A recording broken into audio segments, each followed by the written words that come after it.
Hello everyone, स्वागत है students आपका हमारे यूट्यूब चैनल में। तो स्टूडेंट्स आज का टॉपिक रहेगा हमारा eigen values of A matrix. ठीक है, तो सबसे पहले हम डेफिनेशन से शुरू करते हैं, फिर इससे रिलेटेड कुछ रिजल्ट डिस्कस करेंगे। सबसे पहले let A be n square matrix. तो जिसके लिए आप आइगन वैल्यू निकालोगे वो पहले तो स्क्वायर मैट्रिक्स होनी चाहिए। Then n scalar lambda is said to be eigenvalue if there exist a non-zero vector। अब जो अगर n क्रॉस n की मैट्रिक्स है तो यहाँ पे जो आपका आइगन वेक्टर जो है आप x की बात कर रहे हो वो n क्रॉस 1 का होगा, सच दैट ये वेक्टर किस तरह का होगा, ax is equal to lambda x, इस प्रॉपर्टी को सेटिस्फाई करेगा। ठीक है, अब लेमडा एक्स को इधर लेके आएंगे तो ax minus lambda x is equal to 0। यहाँ से आप लिख सकते हो a minus lambda I x is equal to 0। अब यहाँ पे हम मान के चलते हैं कि लेमडा आइगन वैल्यू तभी बनेगा जब x नॉन जीरो वेक्टर आएगा।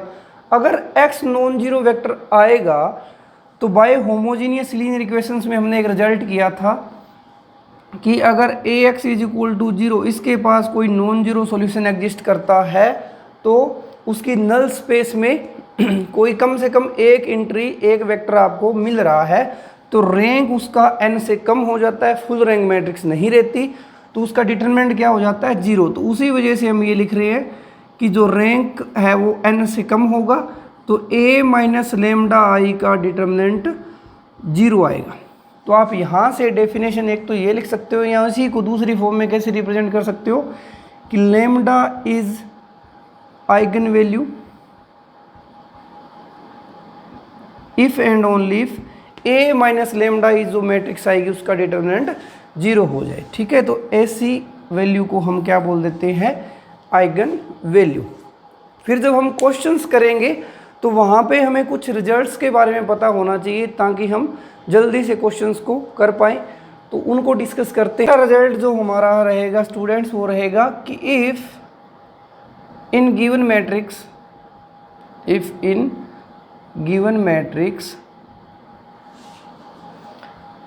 ith एंट्री इन ith रो और column,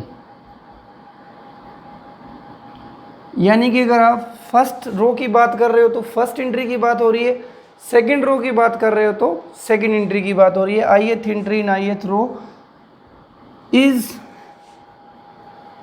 the only non zero element, then there exist eigenvalue equal to ith entry. ये रिजल्ट सबसे ज़्यादा यूज होता है जब कोई और मेथड्स नहीं लगते, तब ये काफ़ी बार यूज हो जाता है। अगर एग्जांपल की बात करें तो हम इसमें ले सकते हैं 2 1 0 0 0 2 0 0 1 1 5 0। तो ये मैट्रिक्स ली हुई है हमने। तो अगर हम फर्स्ट रो की बात करें तो इसमें तो ओनली नॉन जीरो है नहीं, लेकिन फर्स्ट कॉलम को आप चेकआउट करोगे तो फर्स्ट कॉलम है, first entry only non zero, यानी कि इसकी एक आइगन वैल्यू 2 होगी। इसी तरह से जब आप सेकंड रो को देखोगे तो सेकंड रो में सेकंड पोजीशन पे ओनली नॉन जीरो एंट्री आ रही है, बाकी दोनों एलिमेंट क्या हैं 0। तो एक बार और 2 आइगन वैल्यू आने वाली इसकी। फिर अगर आप थर्ड कॉलम की बात करें तो थर्ड कॉलम में भी थर्ड एंट्री जो है वो आपकी नॉन जीरो है अकेली, बाकी सब जीरो है, तो 5 भी इसकी आइगन वैल्यू बनेगी। ठीक है, तो सबसे पहला रिजल्ट ये इंपॉर्टेंट होता है, आपने ध्यान रखना है, काफ़ी क्वेश्चंस के अंदर ये यूज हो जाता है। ठीक है, इसके बाद सेकंड रिजल्ट जो हमारा रहेगा, इफ सम ऑफ, या आप बोल सकते हो रो सम,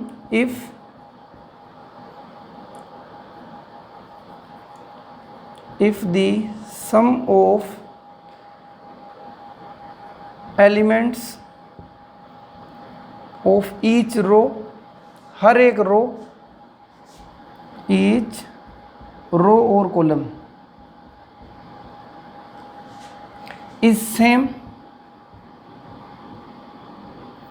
तो अगर सेम आ जाए तो then there exist eigen value, there exist an eigen value equal to row और कॉलम सम, जो आपका कॉलम या रो सम आ रहा होगा सभी का, उसके इक्वल आपकी एक आइगन वैल्यू मिल जाएगी। तो ये भी काफ़ी इंपॉर्टेंट रिजल्ट होता है जिनको आप यूज कर सकते हो। थर्ड जो रिजल्ट रहेगा कि अगर आपको given matrix, if given matrix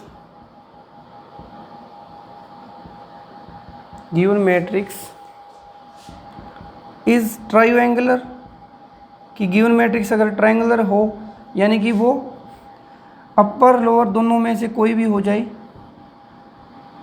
ठीक है, उसका कोई वो नहीं है, अगर ट्राइंगुलर है तो, एंड डायगोनल, अगर ट्राइंगुलर या फिर डायगोनल है, then diagonal elements are eigen values.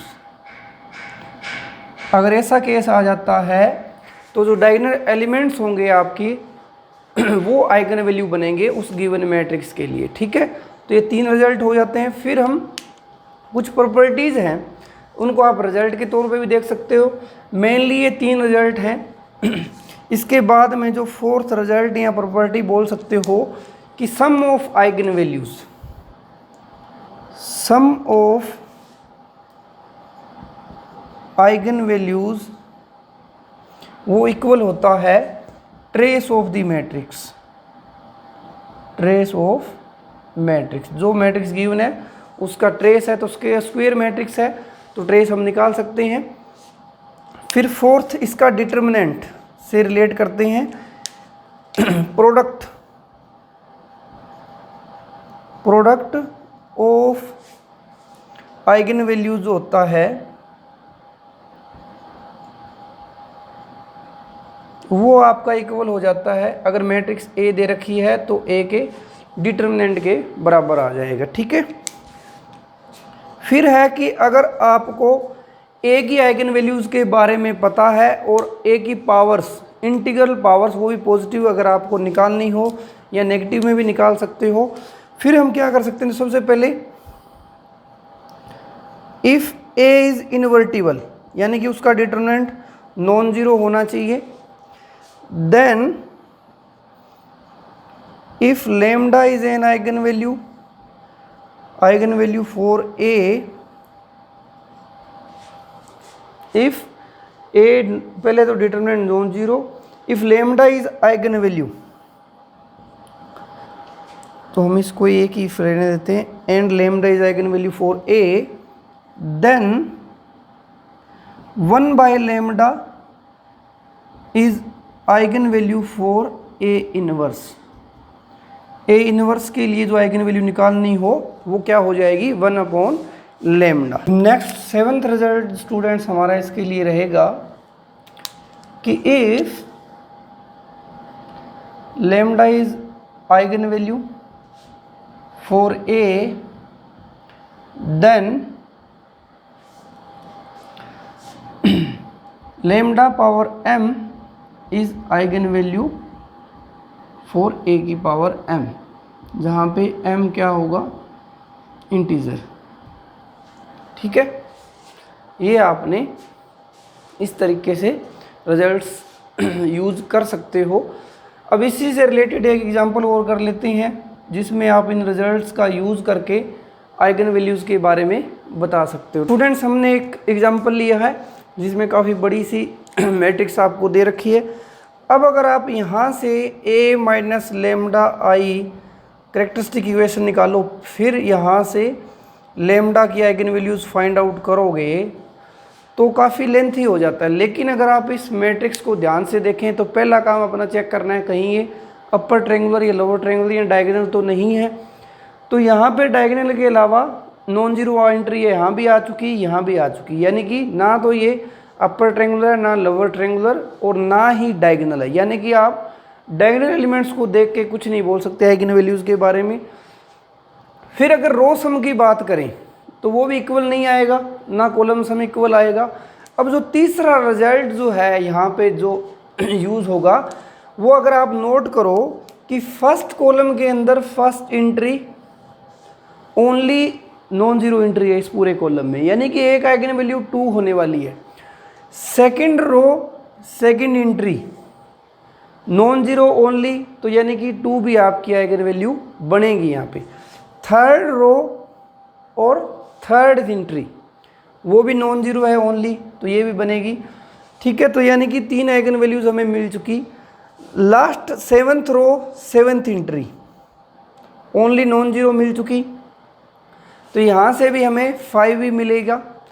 फिर आप यहाँ देख सकते हो कि इससे तो कुछ नहीं बनने वाला। फोर्थ कॉलम की बात करोगे, फोर्थ कॉलम और फोर्थ एंट्री ये ओनली नॉन जीरो है, तो 3 भी आपका आइगन वैल्यू मिलेगा। यानी आपको पता चल रहा है कि इसके लिए जो आइगन वैल्यू मिलेगी वो 2, 3, 4, 5, 2 मिलेगा 2 बार। इस तरह से आप इनको इजीली कर सकते हो।